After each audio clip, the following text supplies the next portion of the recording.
Son, a little bird told me your idiot wife just got promoted to director. Well, I just came back from the bank. My loan got approved, so let that hen pay it off.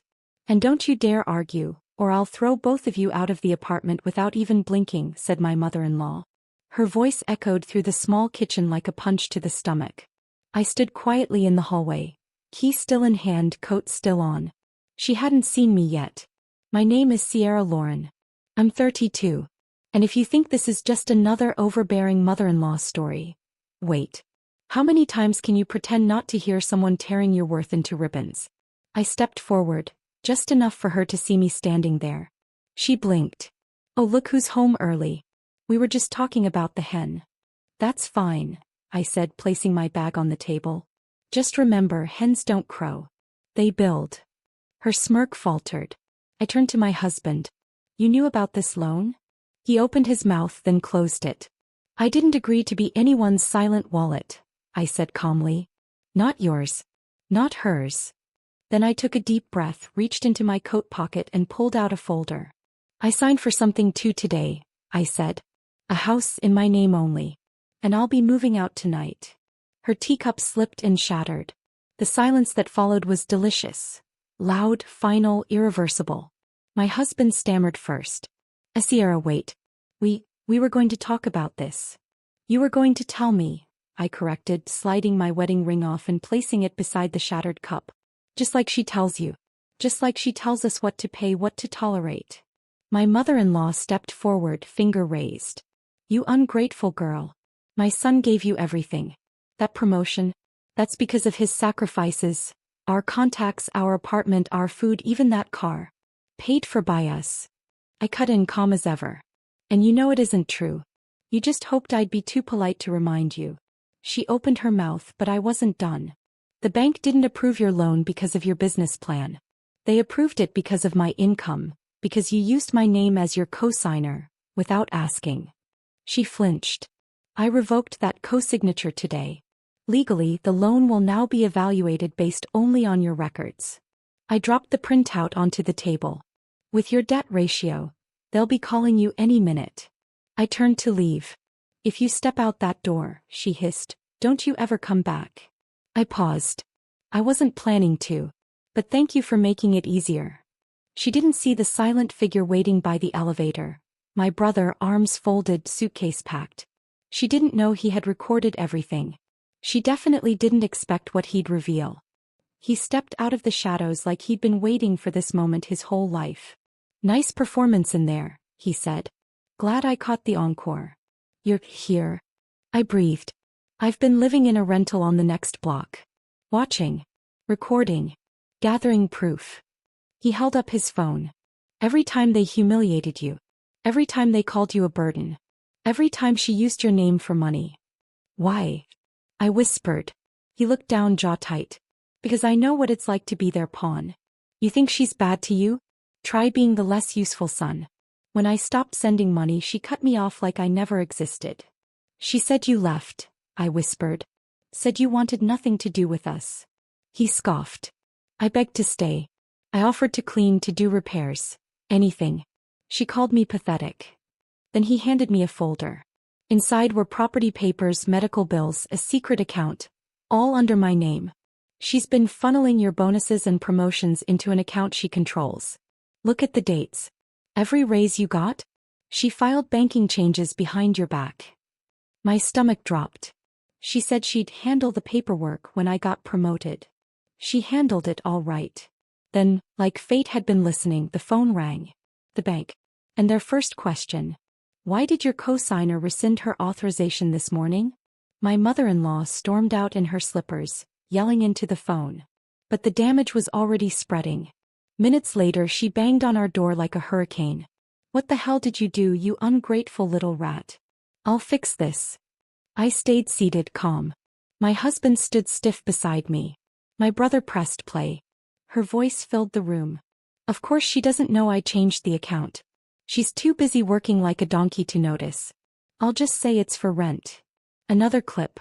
She's getting a promotion? Wonderful. Time for another family emergency. She'll never say no. Such a naive little doll. And another. If she steps out of line, I'll toss both of them on the street. I own them. Silence. My father-in-law froze.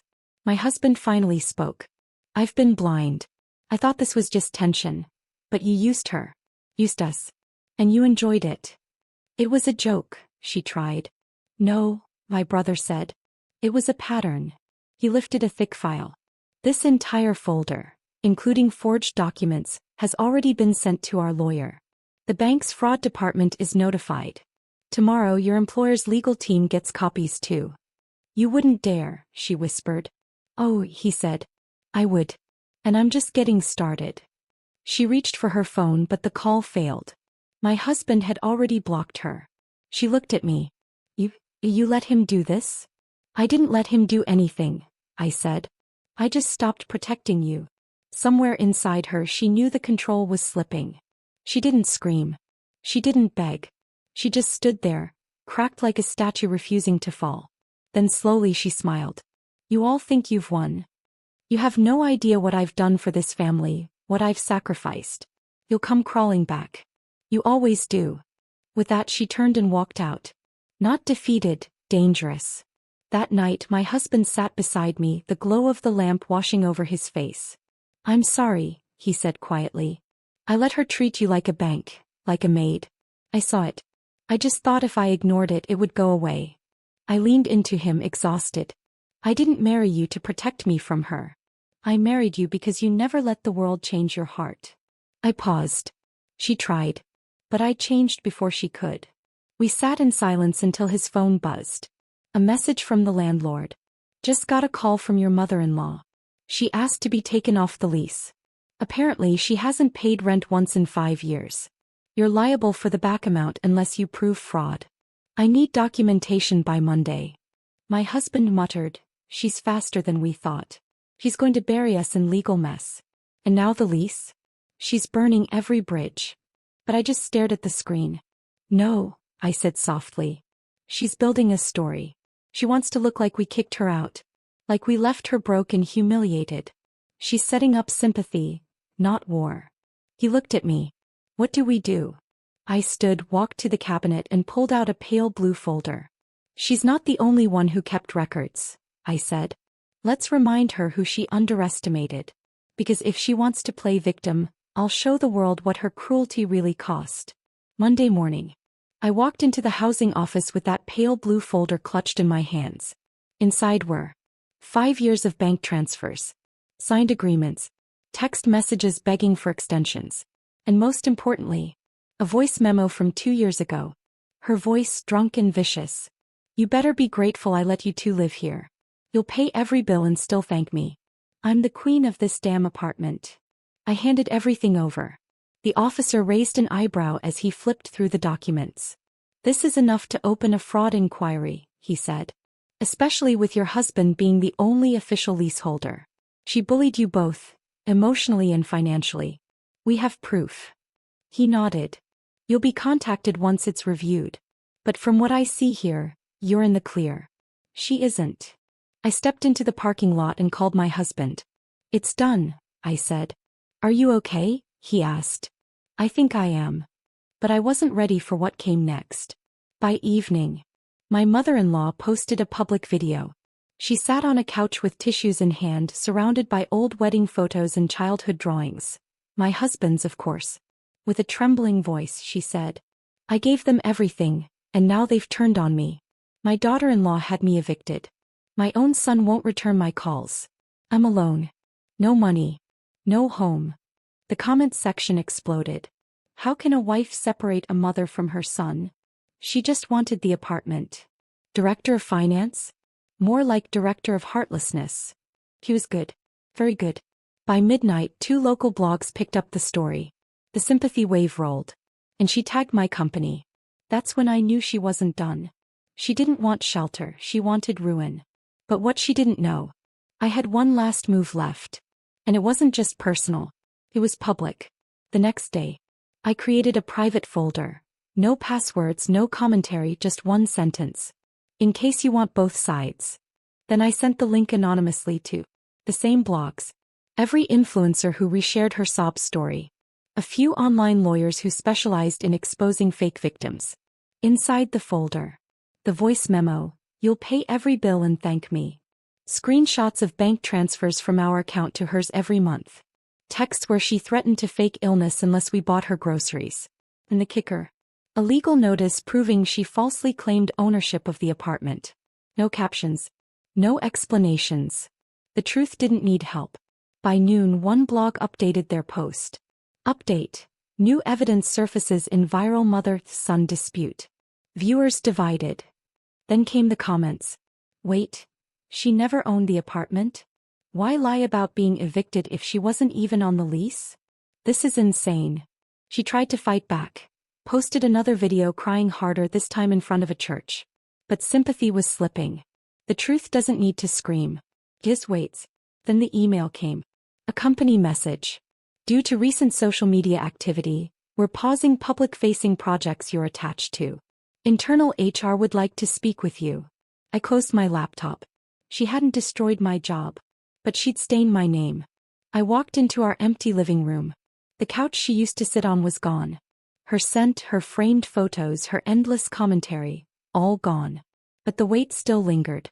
Until I noticed one last envelope on the kitchen table. Inside was a letter from the building's new management. Final. This letter confirms full transfer of lease and property title to the rightful owner. Your prior claims were found false. Any attempt to access the premises will be considered trespassing. Stapled behind it was a photocopy of her forged ownership document. The one she tried to slip through weeks ago. She had signed my name in trembling ink. Filed it behind my back. Tried to take the only place I had left. But management wasn't stupid. And neither was I. 2 weeks earlier I had paid off the remainder of the lease. Registered the property under my name. Removed her as emergency contact. Filed a quiet complaint with the building's legal advisors. She never saw it coming. She thought betrayal was a one-way street. But I was raised by her. I learned well. The aftermath. The next day, I drove by the community center where she once hosted her empowerment evenings. Empty chairs. Lights off. A sign reading, "Closed until further notice." She hadn't just lost her audience. She'd lost her mask. I rolled the window down, letting the breeze carry away the last trace of her perfume from my hoodie. And then I drove home. To my apartment. No backup key taped under the sink. No picture of her in the hallway. No voice telling me I was ungrateful, disappointing, or just like your father. Just me. Quiet. I made coffee, sat by the window, and watched the evening sun hit the floor exactly where her shadow used to fall. She made her story loud. I made mine last. And for the first time, the silence was mine to keep.